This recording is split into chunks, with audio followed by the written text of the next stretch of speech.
अखिल भूमंडलीय सर्व शिरोमणि मुनि समाज के संस्थापक आदि मुनीश्वर योगेश्वर सद्गुरुदेव शिव मुनि महाराज की जय। उपस्थित मुनि वृंद, साधु सज्जन वृंद, संत वृंद, साधक वृंद, आध्यात्म ज्ञान के जिज्ञासुओं और प्रेमियों, सभी श्रोता वृंद, आप सभी को मेरा कोटिशः नमन, सप्रेम जय जीव। तो आध्यात्मिक चर्चा चल रही है और हम लोग सद्गुरुदेव शिव मुनि महाराज रचित ग्रंथ ईशावास्य उपनिषद का निष्पक्ष भाष्य के अंतर्गत अध्याय 10 पर चर्चा कर रहे हैं और चर्चा चल रही है। और ये ईशावास्य उपनिषद का 10वां मंत्र है और यजुर्वेद के 40वें अध्याय का यह 13वां मंत्र है ना। मंत्र को पढ़ देते हैं, चर्चा तो चल ही रही है। अन्य देवाहुर्विद्या अन्य दाहुर्विद्या इति शुश्रुम धीराणाम ये नस्तद विचक्षिरे, है ना। इसी मंत्र की चर्चा हो रही है और इसका अर्थ है विद्या से अन्य वस्तु की प्राप्ति कही गई है और अविद्या से अन्य की कही गई है। ऐसा ज्ञानियों या योगियों से सुना है जिन लोगों ने हम लोगों को उसकी अच्छी तरह से व्याख्या करके समझाया था। तात्पर्य इसका यह है कि विद्या और अविद्या दोनों दो वस्तु हैं। विद्या से संसार में दूसरी वस्तु मिलती है और अविद्या से दूसरी। ऐसा ज्ञानियों और योगियों से सुना है। विद्या से क्या मिलती है और अविद्या से क्या मिलती है, इसे उन ज्ञानियों और योगियों ने हम लोगों को खूब अच्छी तरह से व्याख्या करके समझाया था। इसी संदर्भ में आगे चर्चा होगी। इसी जड़ चेतन का वर्णन इस मंत्र में है। सारा संसार जड़ चेतनमय है, अतः जड़ चेतन का वर्णन हो जाने से संसार का वर्णन हो जाता है। यहाँ इस मंत्र में जो अविद्या और विद्या का वर्णन है वह जड़ और चेतन का नाम है। हमने 9वें मंत्र का अर्थ करते हुए भी विद्या और अविद्या का अर्थ किया है। इस मंत्र में भी जो विद्या शब्द है वह व्याकरण के अनुसार चुरादि गण के विद चेतनाख्यान निवासेषु धातु से बना है। तात्पर्य यह है कि यहाँ इस मंत्र के विद्या शब्द का अर्थ है चेतन या चेतना और अविद्या का अर्थ है जड़, अनात्मा, निर्जीव या अचेतन। सद्गुरुदेव शिव मुनि महाराज की जय। बहुत सुंदर तरीके से बारंबार हम लोगों को समझा रहे हैं कि इस मंत्र में जो विद्या शब्द आया है उसका अर्थ है चेतन, चेतनता, और अविद्या शब्द का जो अर्थ है जड़ यानी अनात्मा और निर्जीव, है ना। इसी विषय में इस मंत्र में ऋषि मुनि लोग हम लोग को समझाए हैं और उसी को सद्गुरुदेव हम लोग को अच्छी तरह समझा रहे हैं। यहाँ इस मंत्र में यह बतलाने का यत्न किया जा रहा है कि आत्मवादी जो यह कहते हैं कि केवल आत्मज्ञान से या आत्मा की उपासना से जड़ संसार, जड़ विज्ञान और जड़ शरीर तथा शरीर विज्ञान की उपेक्षा करके भी सब कुछ मिल जाएगा, यह बात नितांत असत्य है ना। बहुत ही सोचनीय, विचारणीय, गंभीर विषय है यह, है ना।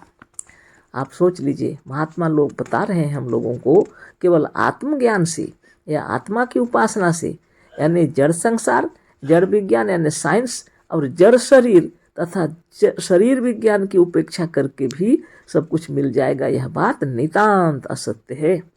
यानी जड़ विज्ञान का भी हमें उपेक्षा नहीं करना चाहिए, जड़ शरीर की भी उपेक्षा नहीं करनी चाहिए, है ना। आत्मज्ञान तो अपनी सुरक्षा के लिए, अपनी रक्षा के लिए है। इसी को ऋषि मुनि लोग समझा रहे हैं। आत्मज्ञान हो जाने पर ही साइंस का भी आप उपयोग कर सकते हैं। बुद्धिमान ज्ञानवान लोग ही अपने शरीर की रक्षा के लिए किस तरह से इस उपकरण का उपयोग किया जाए वो सोच सकते हैं, है ना। इसलिए सद्गुरुदेव कह रहे हैं कि साइंस अगर उन्नति कर रही है तो वो भी अपने शरीर की रक्षा के लिए जैसी आवश्यकता पड़े करना चाहिए। यही सद्गुरुदेव समझा रहे हैं और ऋषि मुनि भी यही बात बतला के गए हैं। इन मंत्रों में यही बात कही गई है। संसार में जड़ और चेतन दो ही तत्व हैं। चेतन मतलब विद्या और अचेतन मतलब अविद्या। तो इसी को बता रहे हैं गुरुदेव। तो अच्छी तरह से इस विषय को जान लेना चाहिए, है ना। और आगे हम लोग पढ़ते हैं। जो शक्ति, जो बात, जो फल या जो वस्तु विद्या से यानी चेतन आत्मा से प्राप्त होगी, वही वह बात, वही वस्तु अथवा वही शक्ति अविद्या से, जड़ विज्ञान शरीर या शरीर विज्ञान से नहीं मिलेगी, है ना। देखिए, आत्मज्ञान से जो वस्तु प्राप्त होगी, आत्म तत्व से जो वस्तु प्राप्त होगी, वही ज्ञान जड़ वस्तु से प्राप्त नहीं होती है, लेकिन परस्पर एक दूसरे के सहयोगी हैं, है ना। इसी को बता रहे हैं लोग, जड़ विज्ञान बोलिए या शरीर विज्ञान। जब तक आत्मज्ञान नहीं होगा तब तक आप शरीर की रक्षा भी नहीं कर सकते। अगर शरीर की रक्षा करना चाहते हैं तो आत्मज्ञानी होना पड़ेगा। साथ में विज्ञान के विषय में भी ज्ञान प्राप्त करना चाहिए, जो जड़ विज्ञान शरीर की रक्षा के साथ साथ भौतिक संसार की उन्नति में भी आपको सहयोग करेगा, है ना। इसीलिए कहते हैं कि सिर्फ आत्मज्ञान से ही सब कुछ प्राप्त हो जाएगा, ऐसी बात नहीं है। जड़ विज्ञान का भी ज्ञान होना चाहिए, है ना। तो इसी को यहाँ बताया जा रहा है। जो वस्तु मतलब या शक्ति जड़ पदार्थ से मिलती है, देखिए यहाँ पर फिर से हम पढ़ देते हैं। जो वस्तु विद्या से यानी चेतन आत्मा से, जो शक्ति, जो बात, जो फल या जो वस्तु विद्या से यानी ब्रैकेट में दिए चेतन आत्मा से प्राप्त होगी, वही बात, वही वस्तु अथवा वही शक्ति अविद्या से अर्थात जड़ विज्ञान और शरीर या शरीर विज्ञान से नहीं मिलेगी, क्योंकि विद्या से जो वस्तु या शक्ति मिलती है वह दूसरी है और अविद्या से जो मिलती है वह दूसरी है। दोनों को प्राप्त करना है। दोनों वस्तुएं एक ही से नहीं मिलेंगी, दोनों वस्तुएं एक ही से नहीं मिलेंगी। दोनों को प्राप्त करना है तो दोनों को समझना पड़ेगा। यही इस मंत्र का तात्पर्य है। विद्या और अविद्या दोनों को लेकर चलना होगा। संसार में दो प्रकार की चीजें हैं। सारा संसार केवल दो कोटि में विभक्त है, केवल द्वंद्वमय है, दो ही है, या तो जड़ है या चेतन। दोनों को प्राप्त करना होगा। केवल एक को लेकर चलने वाला अंत में विनाश, अवनति, दुख, बंधन, अशांति और मृत्यु को प्राप्त होगा। चाहे वह जड़ संसार और शरीर विज्ञान को लेकर के चले या आत्मज्ञान को लेकर के चले, अकेला नहीं चलेगा, दोनों को मिल के चलना है, नहीं तो अवनति, दुख, बंधन, अशांति और मृत्यु को प्राप्त हो जाएगा, विनाश को प्राप्त हो जाएगा ना। गुरुदेव आगे लिखे हैं, जैसे आज की बातें हो रही हैं, जिस समय सदगुरुदेव ज्ञान शक्ति में लिख रहे थे उस समय की बातें हैं।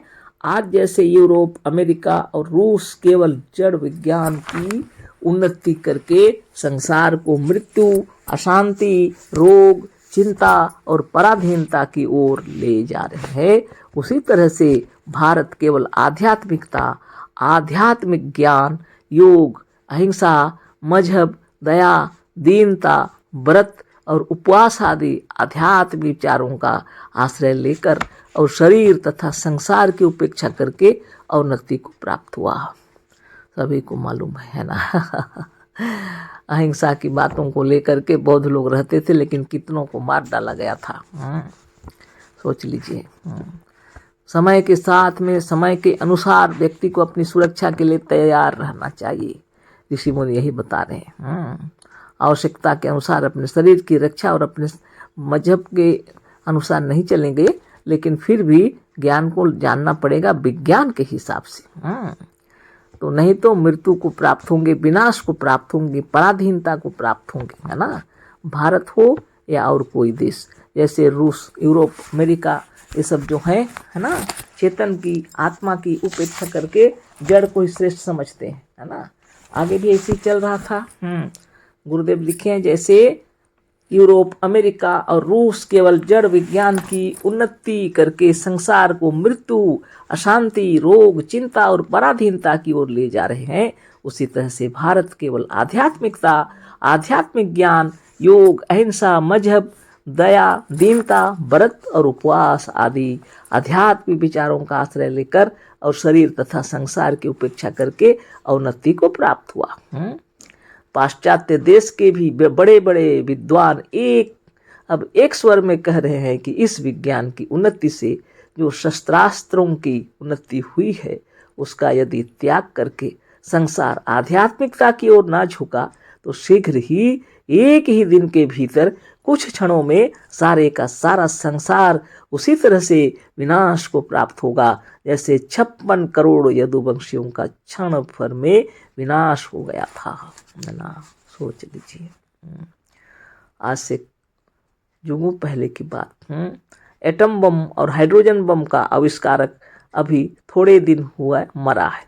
मरते समय उसने कहा था कि हमने अपने जीवन में जो सबसे बड़ा पाप किया है वह है एटम बम और हाइड्रोजन बम आदि का आविष्कार।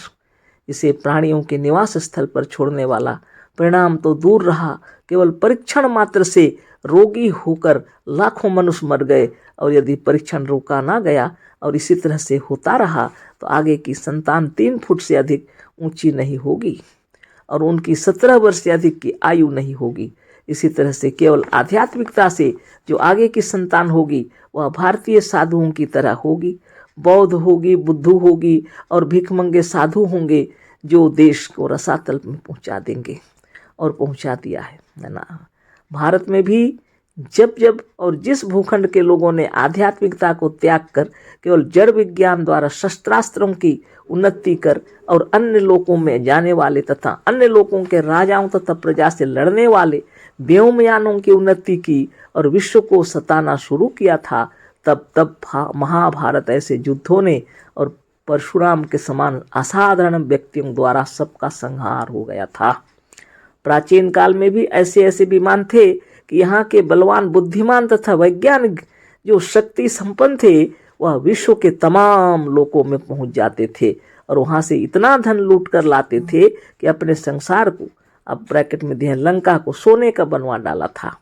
यह लोग भी शस्त्रों द्वारा ही युद्ध क्षेत्र में सारे संसार में आग लगा सकते थे और शस्त्रों द्वारा ही युद्ध क्षेत्र में सारे संसार में मूसलाधार, है ना, मूसलाधार वृष्टि कर सकते थे। सोच लीजिए, जहां चाहे क्षण मात्र में मरुस्थल के सैकड़ों फीट नीचे का पानी निकाल कर पी सकते थे और पिला सकते थे।